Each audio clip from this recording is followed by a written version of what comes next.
क्या हो अगर एक दिन तुम्हारा सामना ऐसे एलियन से हो जाए जो तुम्हारे शरीर पर एक्सपेरिमेंट करना चाहता हो, और उसी रात एक ऐसा भूत तुम्हारा पीछा करने लगे जो तुम्हें कष्ट करना चाहता हो। क्या होगा जब एक लड़की को अपने ब्रेकअप, एक डरावनी टनल और इंसानों के बॉल्स चुराने वाली एलियन से एक साथ लड़ना पड़े? तो तैयार हो जाइए एक ऐसी ही दुनिया में जाने के लिए जहां लॉजिक काम नहीं करती, सिर्फ रियल इमोशंस और सुपरनैचुरल ताकतें होती हैं।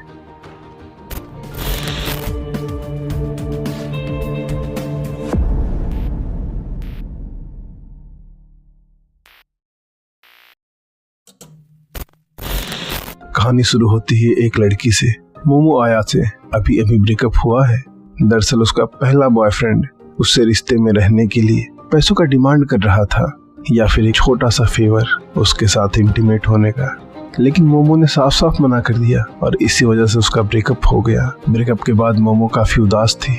वो अपनी क्लास में अपने दोस्तों के साथ बैठी थी, लेकिन उसका ध्यान कहीं और था। वो उन्हें बताती है कि उसका बॉयफ्रेंड केन ताकाकोरा जैसा दिखता था और मोमो खुद केन ताकाकोरा की बहुत बड़ी फैन है, इसीलिए ये उसका पहला प्यार अधूरा रह गया और यही बात उसे अंदर ही अंदर तोड़ रही थी। एक दिन जब मोमो क्लासरूम से बाहर जा रही थी, तभी उसे एक क्लास में कुछ बदमाश लड़के एक शांत लड़के को परेशान करते हुए दिखते हैं।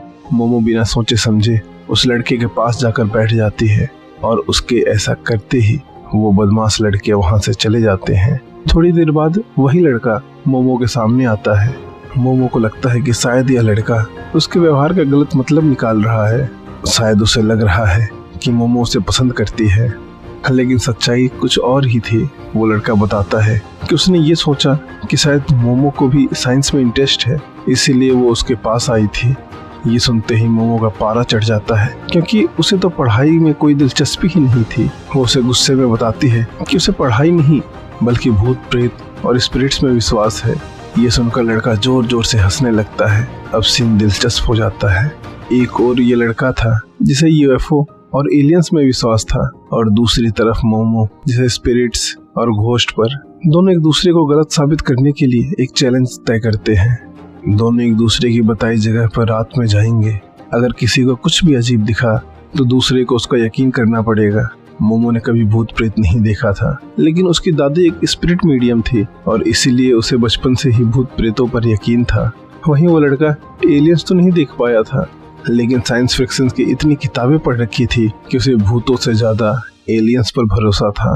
वो लड़का मोमो को एक ऐसी जगह पर भेजता है जहां अक्सर यूएफओ देखे गए हैं। कहा जाता है कि अगर कोई वहां रात में एलियंस को बुलाने की कोशिश करे तो एलियंस आकर उसका किडनैप कर लेते हैं और उस पर एक्सपेरिमेंट करते हैं या फिर उसकी यादें मिटा देते हैं। मोमो भी उस लड़की को एक पुराने टनल में भेजती है जिसके बारे में ये अफवाह है कि वो जगह भूतों को काफी पसंद है, और अगर रात में कोई वहां जाकर चिल्लाए तो स्पिरिट्स उसका पीछा करने लगती हैं।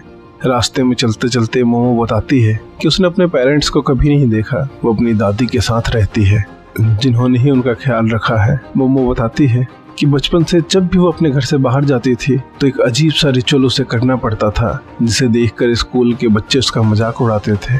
धीरे धीरे उसने वो रिचुअल करना छोड़ दिया, अपनी दादी को बताए बिना। जैसे जैसे रात गहरी होती है उस लड़के को टनल में खून से बने पैरों के निशान दिखते हैं, और फिर अचानक एक डरावनी औरत उसके सामने आ जाती है जो उसे कहती है, अगर तुम चाहो तो मेरे साथ जो करना है कर सकते हो। डर के मारे वो लड़का वहां से भागने लगता है। अभी भी उसे यकीन नहीं हो रहा था कि भूत प्रेत होते हैं, लेकिन वो इतना डर चुका था कि उसके पैर रुकने का नाम ही नहीं ले रहे थे। मोमो बार बार उसे चिल्लाकर रोकने की कोशिश करती है, क्योंकि वो जानती है कि वो औरत असल में एक टर्बो ग्रैनी नाम की खतरनाक आत्मा है। अगर वो उस पर पूरी तरह हावी होगी तो वो कष्ट हो जाएगा और उसे बचाना बेहद मुश्किल हो जाएगा। मोमो जब उस जगह से बाहर निकलने ही वाली थी कि तभी अचानक वहां की सारी लाइट्स बंद हो जाती हैं, अंधेरा छा जाता है और तभी उसे 3 अजीब से मास्क पहने लोग दिखते हैं। मोमो उनसे बचने की कोशिश करती है, लेकिन वो उसे आसानी से पकड़ लेते हैं।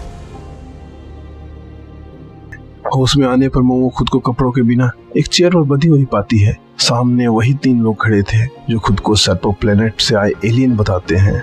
वे बताते हैं कि उनके प्लेनेट्स पे केवल मेल एलियंस होते हैं। आबादी बढ़ाने के लिए उन्हें इंसानों से उनका जेनेटिक मटेरियल चाहिए और इसी के लिए वो मोमो का इस्तेमाल करना चाहते हैं। वो उसके साथ जबरदस्ती करना चाहते हैं ताकि उसके बॉडी पार्ट्स निकाल कर अपने एक्सपेरिमेंट्स के लिए यूज कर सके। लेकिन तभी मोमो का फोन बजता है और जब उसमें से एक एलियन उसे उठाता है तो उसमें से वही लड़का निकलता है जो टर्बो ग्रैनी की आत्मा से कर्ष्ट हो चुका है। टर्बो ग्रैनी अब उसके शरीर पर कब्जा कर रही थी। अब वो लड़का एक भयानक आत्मा में बदल चुका था और एलियंस को मारने लगता है। इसी बीच मोमो को अपनी दादी द्वारा सिखाए गए पुराने रिचुअल की याद आती है और वो अपने साइकिक पावर को एक्टिवेट करती है और लड़के की मदद से एलियंस को खत्म कर देती है। इस लड़ाई में मोमो टर्बो ग्रैनी को उस लड़के के शरीर से बाहर निकालने में तो कामयाब हो जाती है, लेकिन टर्बो ग्रैनी जाते जाते उस लड़के के बॉल्स अपने पास रख लेती है, जिससे वो कर्ज से पूरी तरह आजाद नहीं हो पाता। अब उसे पूरी तरह ठीक करने के लिए मोमो को उस लड़के के साथ उस टनल में जाकर टर्बो ग्रैनी से लड़ना होगा, जहां टर्बो ग्रैनी बेहद शक्तिशाली होती है। एपिसोड के अंत में मोमो उस लड़के से उसका नाम पूछती है और वो जवाब देता है केन ताकाकुरा। ये सुनते ही मोमो का दिल जोर जोर से धड़कने लगता है, उसकी धड़कनें बेकाबू हो जाती हैं और इसी के साथ डन डा डन का ये एपिसोड यही खत्म होता है। दोस्तों, आपको वीडियो कैसा लगा कमेंट में जरूर बताएं। अगर आपको पसंद आया तो इसे लाइक करें, अपने दोस्तों के साथ शेयर करें और चैनल को सब्सक्राइब करना ना भूलें ताकि मुझे ऐसे ही और भी वीडियोस बनाने का मोटिवेशन मिल सके। तो आज के लिए बस इतना ही, मिलते हैं संडे को इसके अगले भाग के साथ। तब तक के लिए धन्यवाद।